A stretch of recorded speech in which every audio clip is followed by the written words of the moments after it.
And I think AI can be not only a solution for the live sector, but also a trigger to reflect on more than what it could do, but about how live music is operated as a sector. And live music has this capacity to be a super incredible lab of new experiences that could then be translated to brands, to sport, to hospitality, or even to smart cities. But it has to be now. And how do we make it happen? That's a question for us today, I guess.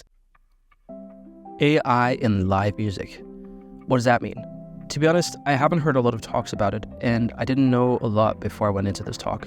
But Yvan, he researches this space right now. And everyone I know respects Yvan so much, and I can guarantee you this is a gold mine of information. Hey guys, and welcome back to the Sound Connections podcast. I have tried to get this guest on for a while. Yvan, welcome. Hello, Jacob. Thanks for having me. I have been so intrigued about you and your career for the last couple of years, and we've talked a lot back and forth. But today we're going to speak about a really interesting topic, which is AI in live music. And as I said to you before the call, I haven't really been able to find a lot of content on this that I believe is interesting. And I know you're an interesting person, so I'm going to assume you have a lot of good things to say. But before we get into the topic, Yvan, can you just, for the listeners who don't know you, who are you and what do you do? Thanks, Jacob. So first, about me. I'm a French guy living in Paris. I've been working at the intersection between music and technology for more than 20 years now. Started my career in a startup, 2004, mobile content distribution, aka ringtunes, and so much more stuff. Then I joined EMI, and I stayed there for 11 years, including the Warner version of it after the merger. And I was into everything digital, from biz dev and then digital marketing and consumer strategy. So everything data at the end of my time there. And then I switched to, it was a natural move for me to become more a person to help others and help founders, help innovators, and help organizations to understand, so knowledge, and execute, so strategy and go-to-market, innovation and transformation of their business into the music sector as a consultant for 5 years with my company at the time called The Link, which is a Gojira album, so metal.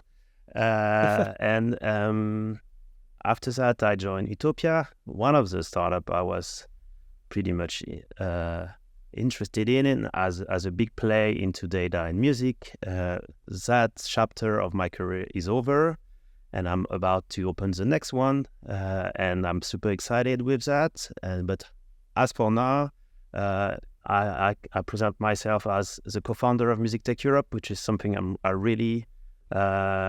it really matters to me. This is something we can talk throughout the conversation we're going to have about AI and live. And I'm also the co-founder and president of Metal Social Club, which is a network of metalheads founders. Anyway, so innovation, music, and a little bit of headbanging. That's pretty much about me. Yeah, one thing's for sure, you're dedicated to metal. That's all over your LinkedIn or social media. I think you talk more about that than you talk about actual tech and stuff. Yeah, but that's also the important stuff. But Yvan, we'll just go a tiny bit into sort of why we talk about live today.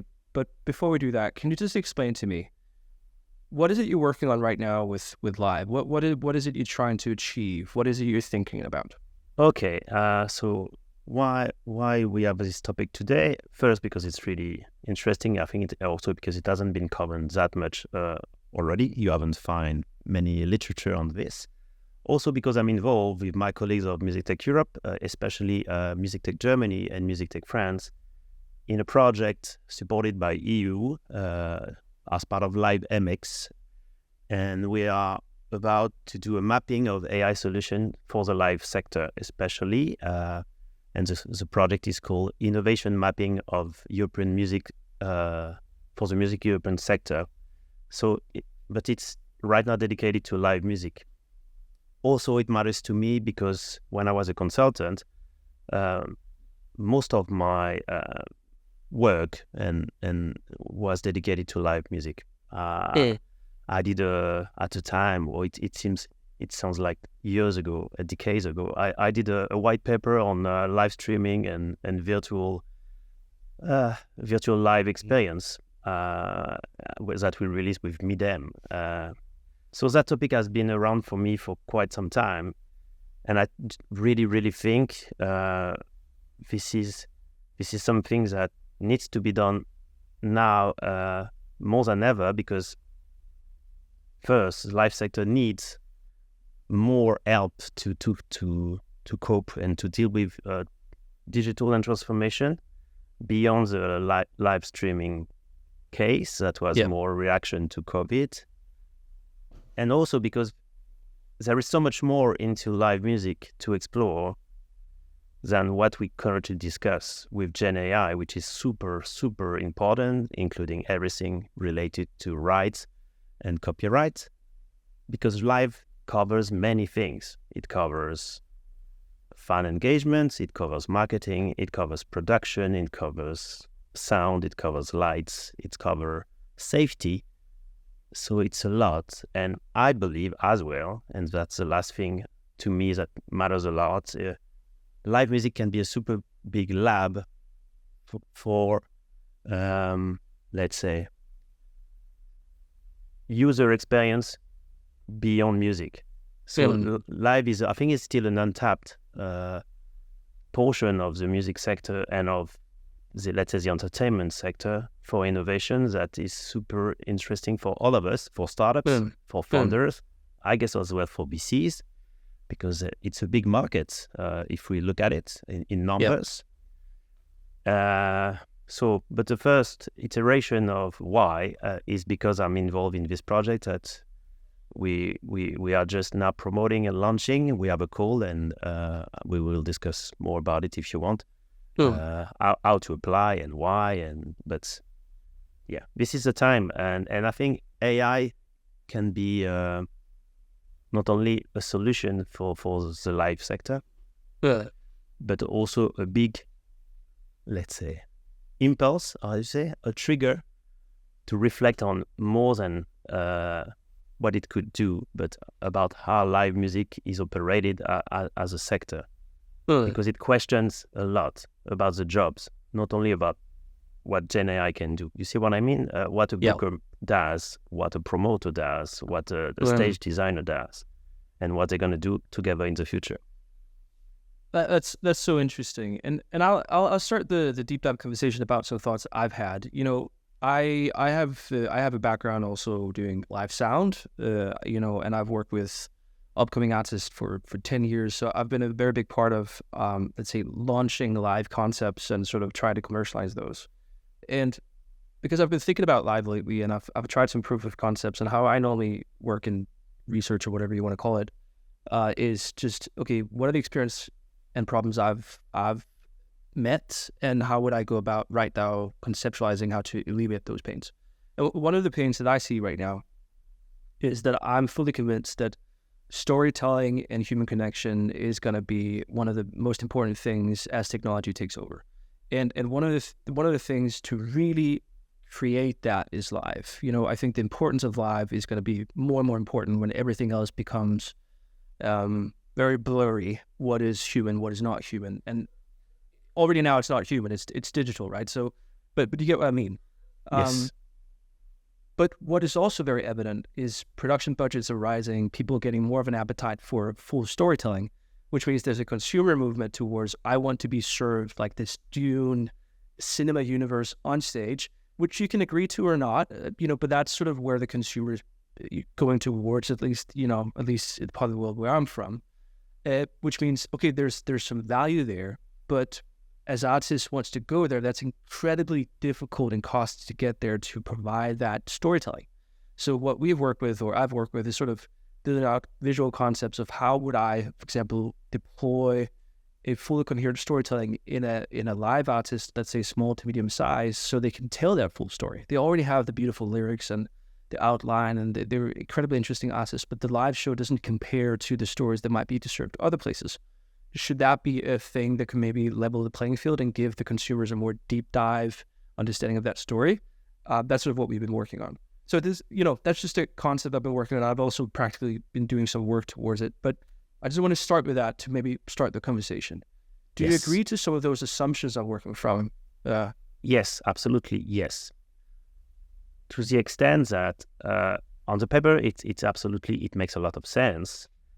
And I really appreciate you go this way, because to me, technology as a driver of accessibility, so also equality or inclusivity, inclusion for meaning, giving every artist the potential means, tools, and resources to develop their craft and their relationship to the audience, the storytelling, to a level that will allow them to continue their journey and make some revenue out of it. So a living, I think it's everything I'm trying to be part of. Me, so technology as an enabler. Yes, but then one of the key problems to that, to me, is not technology itself, and it's not accessibility to technology neither. It's a big question of, which is a EU policy term, which is capacity building. I think we discussed that in several of our conversations already. It's in between education, knowledge, know-how, skills. So to me, it's not how do you develop the tool right now, but how you use it. And I think it's a journey, or it's a movement that needs to go both ways to somewhere unknown, which is technologists or the startups, researchers, solution developers, and artists should converge more, because you see what I mean? It's quite, because there are so many technologies, and usually I think a problem I observe from the music tech side, so the tech side, that we talk a lot about the technology, AI, it was blockchain, it was metaverse, it was Web3, it was whatever you want, NFTs. Artists, they talk about something else. So they talk about their day-to-day life, creativity, the relationships, but there is something that it is about usage, what you do with technology. And this filtering has a lot to do with what you're developing with your, even here, this very podcast, plus the different ventures I know you are part of or you are developing, meaning helping players from different angle joining forces to make things happen. And this is also the job of Musictek Europe as we speak, to enable innovators and the music sector, including artists, to converge, to have a dialogue, a place to connect, a place to understand each other, and a place to experiment and develop tools that can be used. Not that can disrupt, or not that can just scale. They need to scale, they need to be financed, they need to get a reliable and sustainable business model. But first, they need to be real. And I think that part is really difficult. Yeah. Because, but super interesting, I think, and we need more initiatives that I think will drive that. How to say that? Experimentation spirit. Because right now, I think this is missing. VCs, they finance tools and solutions, B2C, B2B, B2A, so B2 artists. Music industry is investing a lot into change, even if some people still think that in music industry, live music or the incumbents, they do not innovate as fast as they should. But there should be something in the middle about experimentation that will frame innovation to be applicable. And so like a lab spirit, every company like cars, or like big manufacturer stuff, they do that. They have research and development. In music, we have artist and repertoire, R&R. But this kind of demo thing, experimentation, we still don't know how to do it, right? And anyway, and live music should be that, because this is, to me, the best stage, a festival, a venue, an arena, a grassroots venue should be or can be, even if it requires a lot of help and structure, equipment, investment, they can be those sandbox or those kind of lab of new experiences, new user journeys, new stage design, new expression, new way to monetize, because this is real. We are not talking about a platform somewhere that assemble all the pieces together and absorb everything.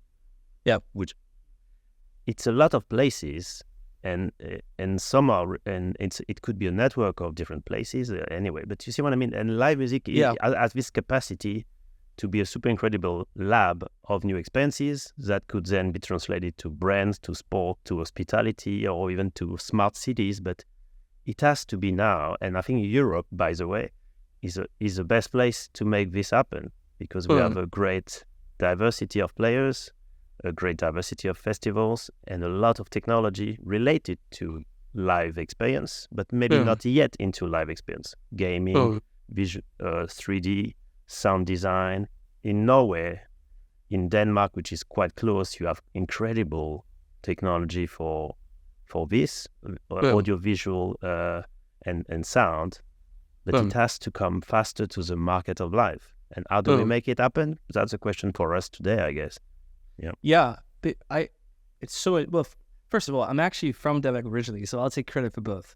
But I so much agree with the new technologies and that not being the actual value, and it's sort of the in-between. So let me give you a picture of how I think about it, because I think, I think the way that I think about it is a good way to think about it, which is very specifically. For example, I scroll TikTok a lot, but it's not, people dancing. It's basically just news, AI news, political news, whatever. So I use it for that. I just feed my recognition algorithm with that.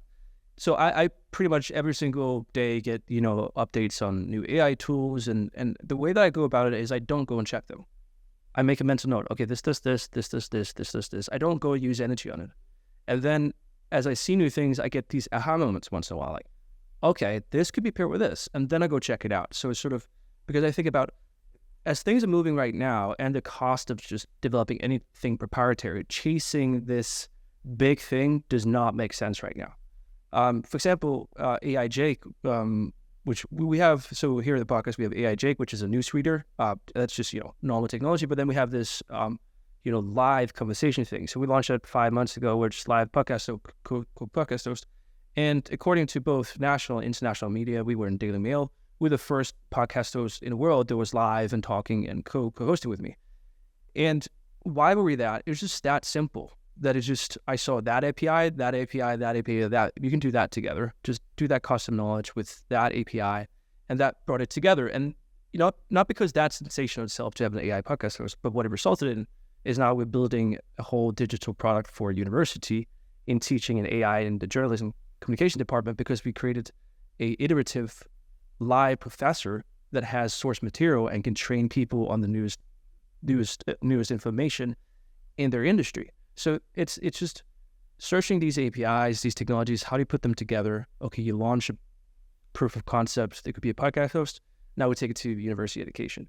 And that's the same thing with live, I believe, without knowing specifically what it is, that the way to follow the change that's happening is understanding how do we tie these existing things together to create these new environments, budget cuts. I want people to get paid, but let's face it, there's still not enough money. So cutting cost is one of the ways for this to be more viable. Yes, and also to be fair to the live sector, which is super broad and super diverse, but it's already there are already a lot of technology or techniques into play. But this sector, which is interesting to me. First of all, when I come from the recording industry, 11 years in a major labels, and also that our industry, our ecosystem is still super fragmented, or at least super segmented. Right. Live is not recording, and recording is close to publishing, but they are different, and they think they are really different. To me, they are all part of the same artist to fan relationship, anyway, but still, what struck me when I first started to be more involved in live music projects related to innovation and technology is that the way they talk about, live sector talks about or approach innovation, even the term. They don't, basically. In most of the major labels, you have some innovation people, usually in the headquarters in LA or New York or somewhere in London, or at least in each of the territories, you have a digital department, and you don't see that much into live sector. Primavera Sounds, they have a chief innovation officer.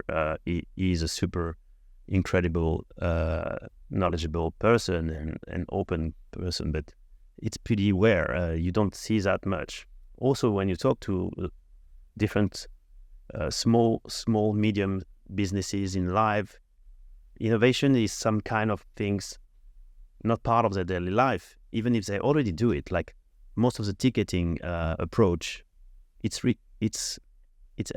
digital and it's data driven. They use digital marketing every day, maybe not to the point they could go, but it's part of their daily life. And the production of music, it's super technical. You have a lot of innovation already happening every day into sound production, live, the light management, light design, and so on. Even in every aspect of a tour, but they don't call that innovation. It's more bottom up and it's more like hands on. And I think it's great. But for startups, then if you take the other side of the fence, and I don't like fences at all. I don't like this separation, but this is how it goes. It's hard for them to project their business or their technology or their idea into live sector. Because they don't see the angle. And when you take the other different part of the music business, you have more startups doing. Now we are back to everything promotion or discoverability, which is super important and super interesting. But if you look at every startups in the discoverability segment, few of them are talking about live, even if it is absolutely part of the life cycle of a music project, and it's crucial for artists. But they usually mention playlists, they usually mention social media, they usually mention a lot of things, but not so much live. When we talk about AI, everything now is about the robot playing the piano kind of article. So Gen AI, which is super massively groundbreaking, but still, is anyone talking about AI used into generating sound design, stage design, or how it is potentially, it could be used or is currently used by more and more artists nowadays in their stage design? And I've been at Hellfest, so yes, a metal festival again, this summer, and one of the most innovative band in metal and in general, Avenged Sevenfold, they used AI in their background video. It was quite amazing, and it was not presented as something breaking. It was just an experimentation. So maybe live they talk less about tech and innovation. I don't say they do more, but I think there is an opportunity for our community, the Musictek community, to open that conversation in a more structured way with the live sector. Also to ask the live sector what they would need and how they would like to develop and co-design the solution with the technologists and founders. So we end up having, let's say, creating value for the fans, value for the artists, value for the promoters, value for the venues, and so on. And how AI takes its place into this is a big question, because as you said, if you search AI in live music on Google, you end up pretty much with nothing. And I think the best way I see moving forward, including for the thing I started to introduce at the beginning of our conversation, so the mapping of AI solution for the live sector that we are currently opening with with Musictek France, Musictek Europe, and WISE will be to structure that not by AI segments, but by life sector activities. Yeah. So it is more concrete, and we can relate AI solutions to a specific practice. So it will go from booking, you see, production, safety, and I hope it will help some technology providers and startup funders to identify themselves for, I can be useful and I can have a business case and a market fit into this life sector, even if maybe some of them, they didn't think about it yet. Yeah. There's so many use cases here. And I'm going to do something I haven't done before on the podcast, is actually I'll throw out a lot of ideas. And the reason why I'll throw out a lot of ideas is just to have a conversation. And I'll just gut feeling ideas that I have in this space. And I haven't researched it, so, I might bum on some of them. But I've experienced with production, let's say, for example, light production, right? One of the biggest, headaches once in a while is you get to different venues with different light setups, with different motors, with different things. Is there a way to have let's say, pre-programmed, pre-aesthetic show that can adapt yourself to whatever, motors you have available, whatever systems? Is an AI that can sort of take your consistent light show, convert it to whatever you have available, so you give it this the input, or you can even digitally map it, and then that's the thing. It could even be from, let's say, you have a rider perspective from the venue, like this is the tech spec, like you can check with your own rider, do they miss a line or things we're going to miss, like, automatic warning bells. It can even be like in live mixing, even though, because that's it's called venue centric or system centric. There's always like rules, like, masking between channels. They can be sort of like best practices. It can be something integrated directly, let's say in a Yamaha mixer, where you can have a system like to double check your mixes. These are suggestions you do in order to not have masking. There's so many things in it. Everything, yes, let me say, for pre-production, guidance, because one of the things that I struggle with, like, let's say with we also own a small booking company, is the processes of, I booked a gig, I'm doing the show, all these small steps that needs to be compliant with best practices. That's incredibly difficult. It's also very mind-boggling, and there's a lot of roles in that. But if you have, let's say, very good documentation and very good input to a system, it can help you do those processes, guide you through it, this is what you need to be aware. It can even flag things. So there's so many manual processes in live music that we need to design this, we need to have the light designer come 3 hours before everyone else because we need to reprogram the whole show. Like, there's so many things that are pain points, are just so costly and time consuming, that I could definitely see, not practically, but conceptually, how they can be addressed with technology. But at the hands of an industry professional that already has that vision, there's just so much resources going into doing the actual mental work. Do you know what I mean? And that's in all aspects of live right now.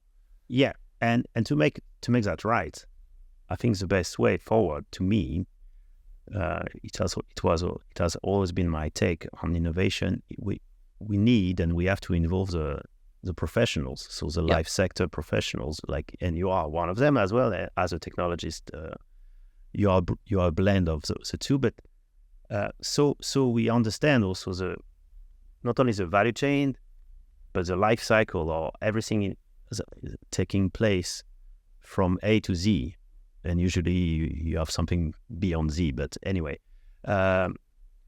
so we understand the full process. Also, because sometimes innovation is already, technology is already used, and by the way, every step you describe, there are already some kind of solution in every of them, or the historical providers of the core technologies are also evolving for production, for some design, for light, etc.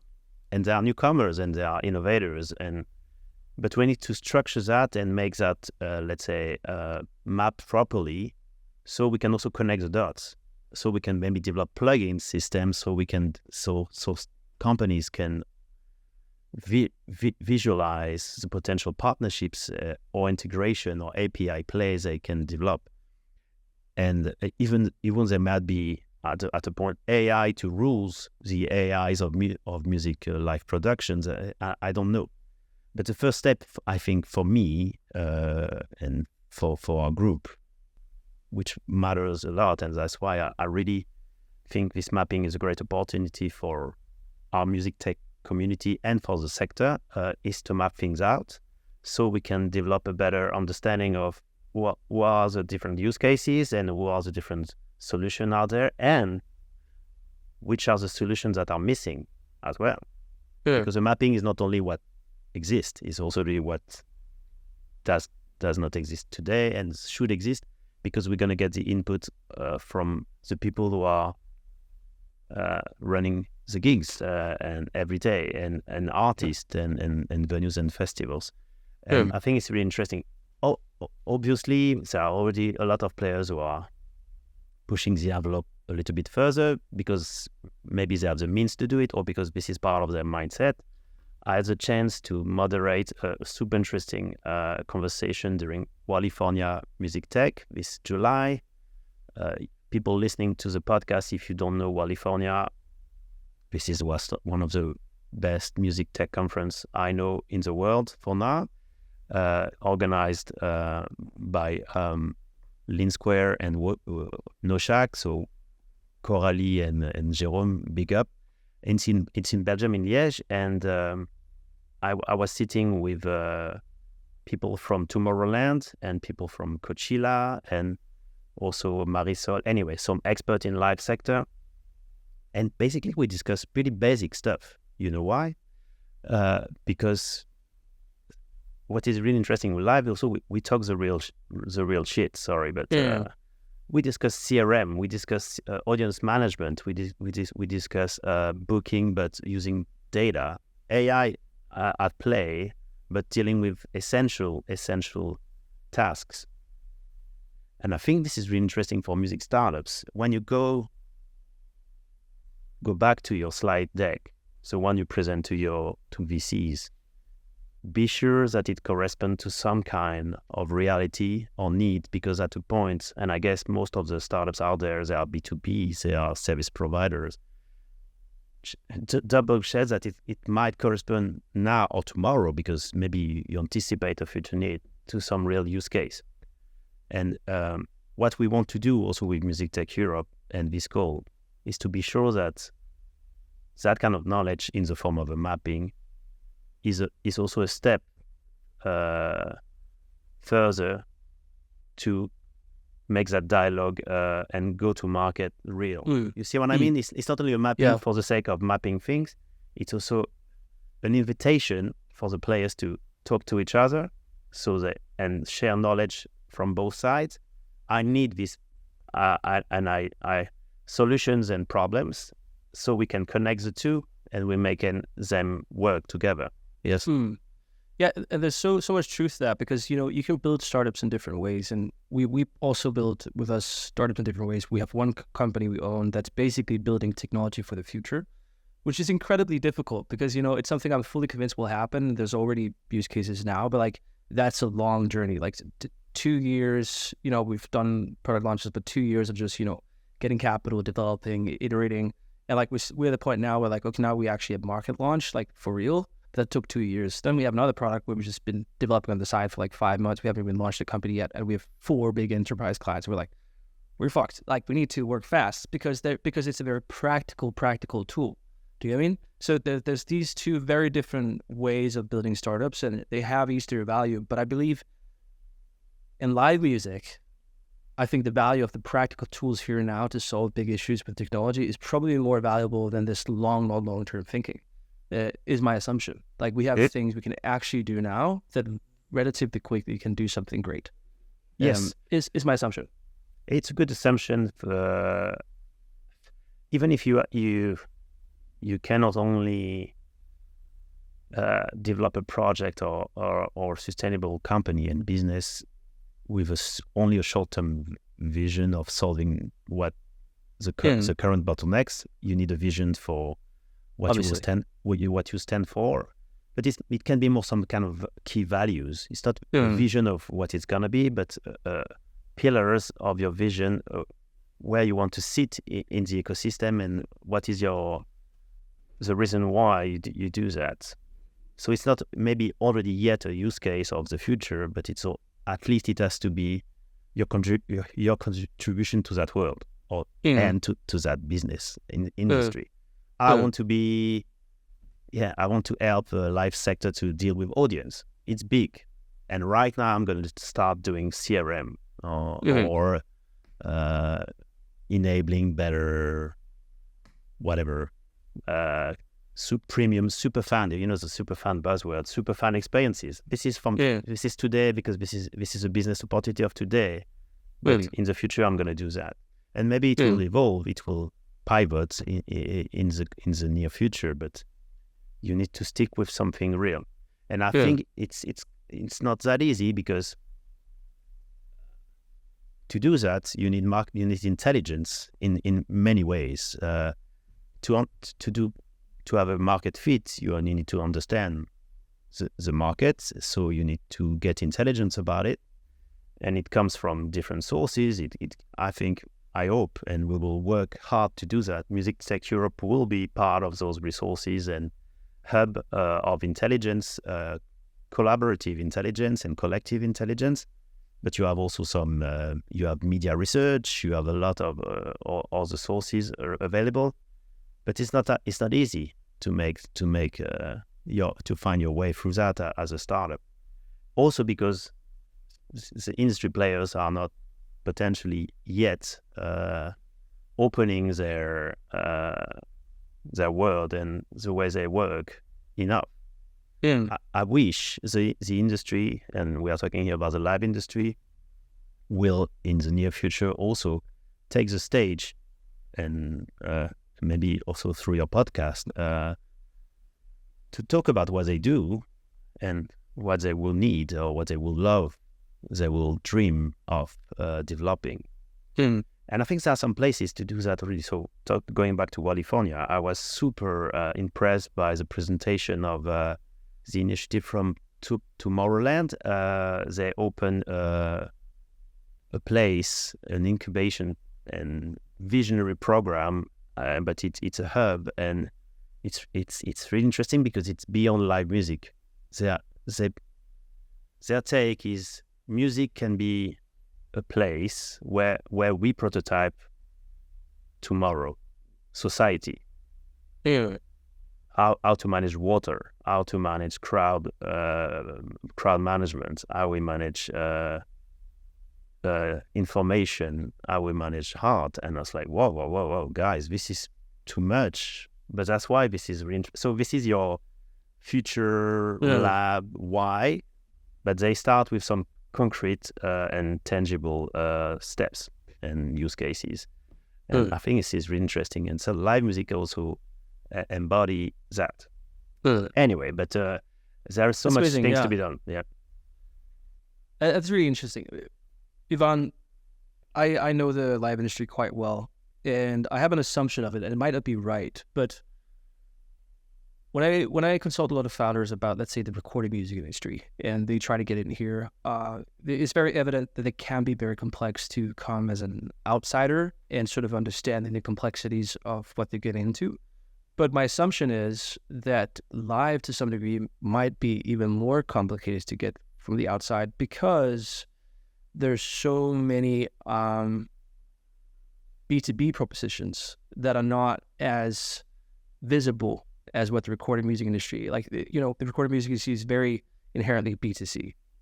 Even though there's a lot of B2B functions and there's a whole industry right that, like live is more B2B than B2C to a big degree. My question is do you believe it's more complicated for founders as outsiders to go into the live industry and have an understanding of what needs to get done?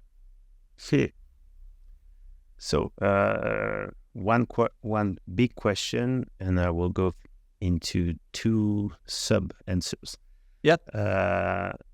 Apparently, yes. If you so it's not yet my take. It's what I hear from founders. I was lately involved in the Musictek Europe Academy, and I will be again involved in the next edition of the program as a mentor. And I had the chance to mentor 4 startups in the live sector, and all of them they struggle with.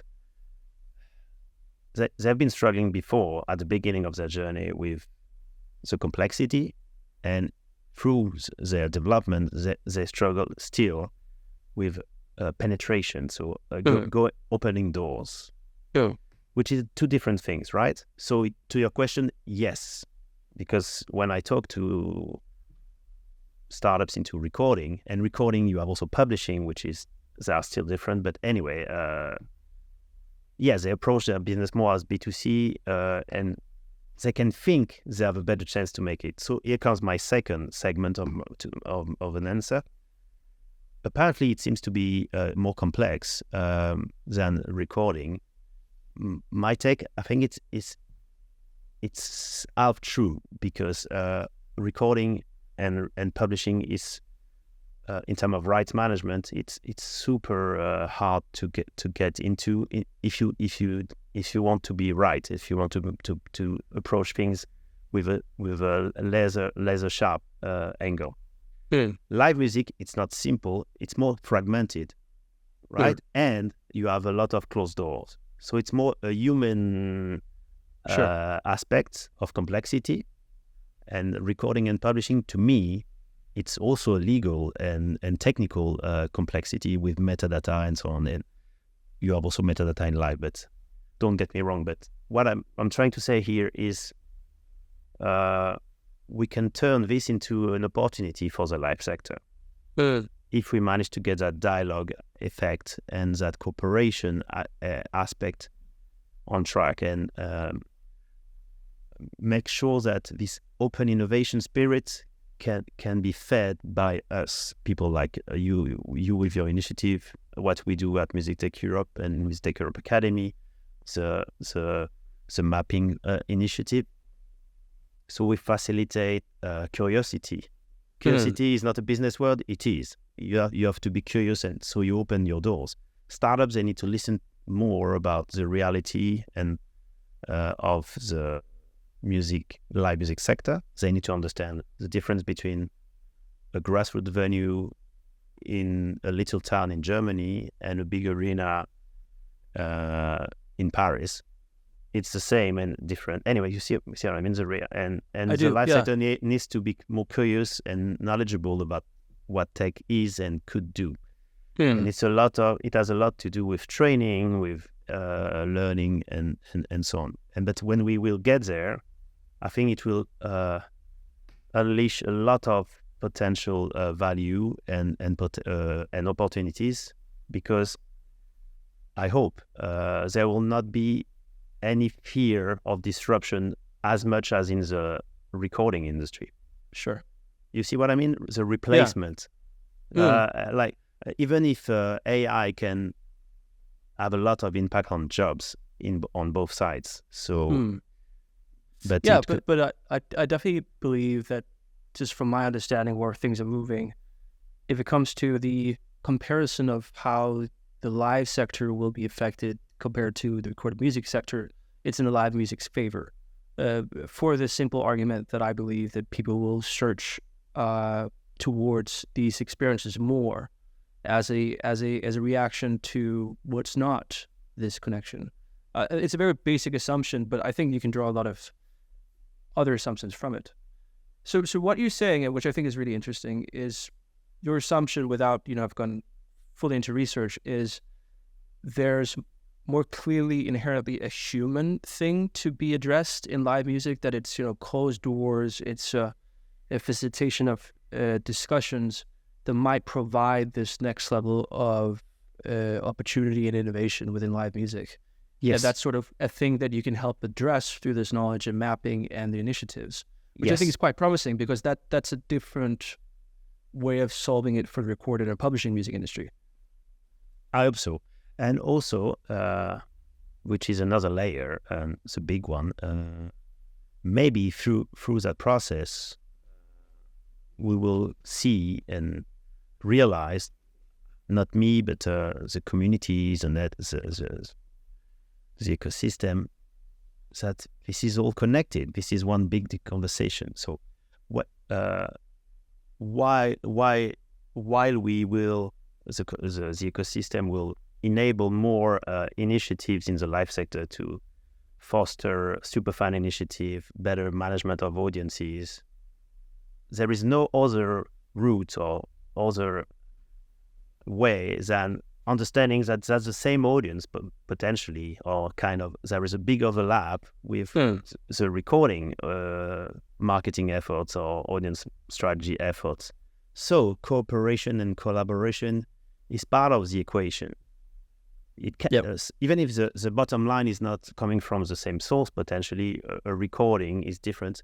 And this is what I tried, and let's maybe not open that box now, but this is what I tried to address while I was doing my white paper 2020 on live streaming. Live streaming. Oh gosh, it's not only about a digitalization of live, it's an audience conversation, meaning it's a consumer conversation. And those are music fans, basically. And an artist, a fan, streaming live streaming can be potentially a connection. So 1 + 1 could equal 3 and not -2 anyway. And so I guess this thing we need to address specifically to live, because otherwise it will be not relevant enough. I hope it will also it will enable some cross sectorial opportunities and businesses to develop and thrive throughout the value chain of music, because now it's still a really segmented, and it has to change.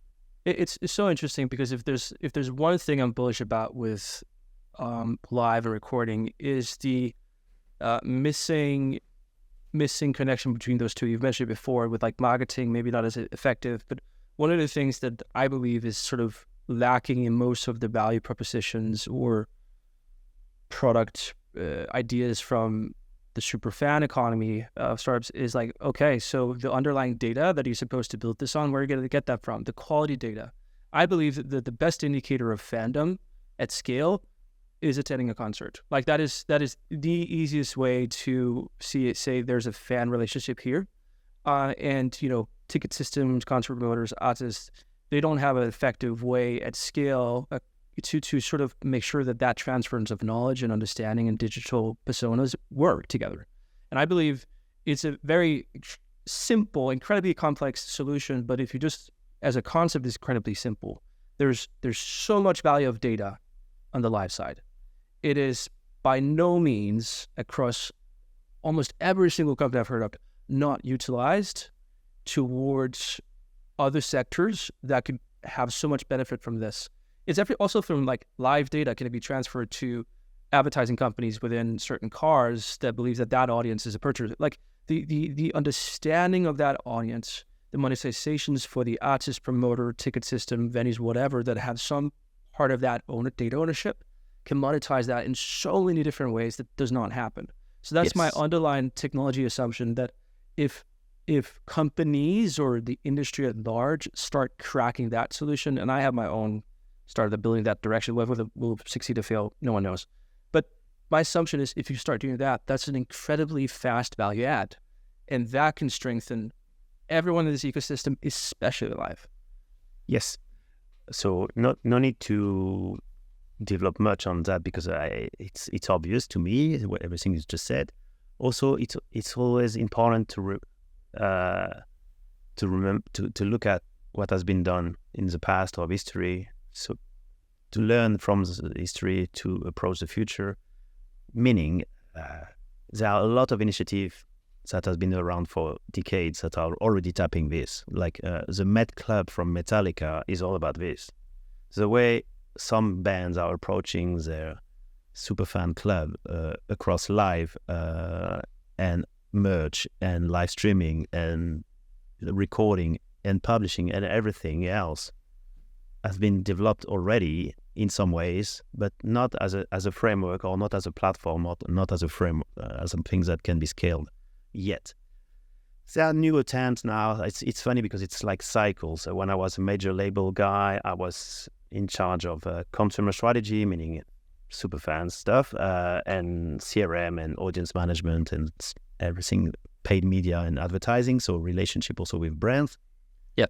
Exploring everything big data, right? And at Warner Music, and Warner was pretty good with this connection between live music data and audience with recording initiatives. So, and I left 2016, and we've been doing some stuff before that. So it was there, but it's not something.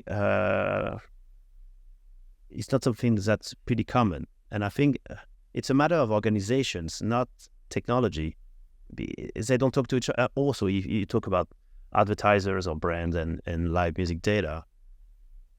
I know for sure, and I've seen some presentations that some big promoters are already there, like big time, pretty advanced, but they don't talk too much about it, and maybe you don't know too much about it. And I can recommend some people to invite to your podcast to talk about it. Maybe I would love that. Yeah.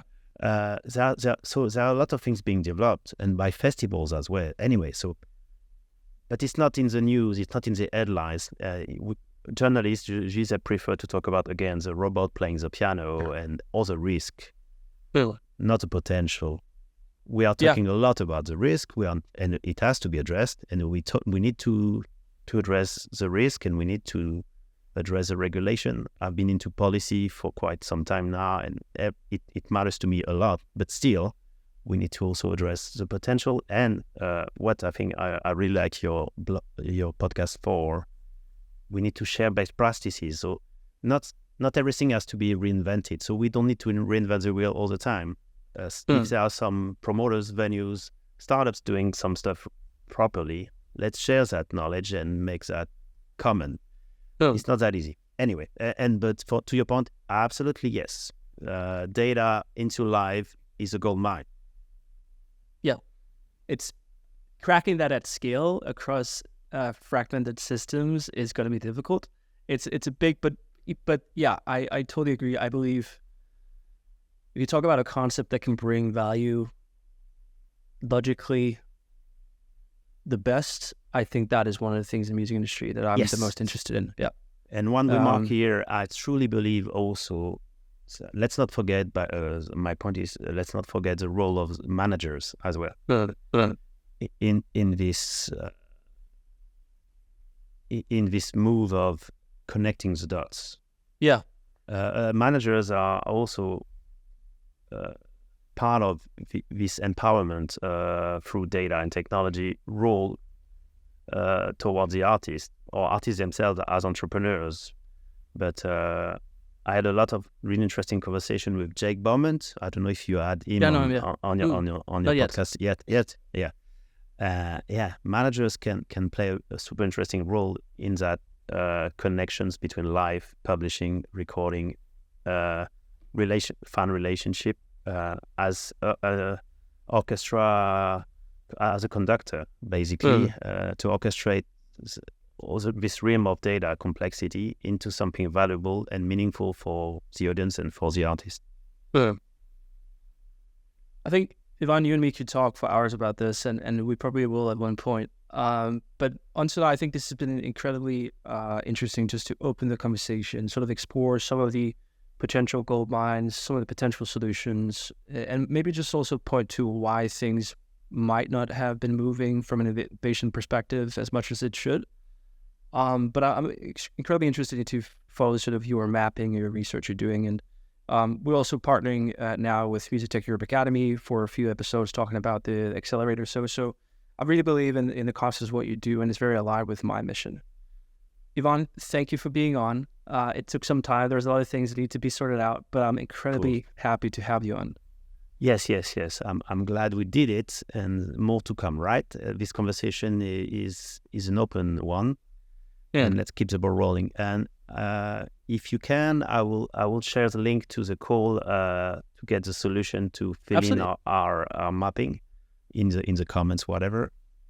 And I see you around sometime. Maybe in Norway soon. Yeah, maybe. That's it. Talk soon. Okay. Bye.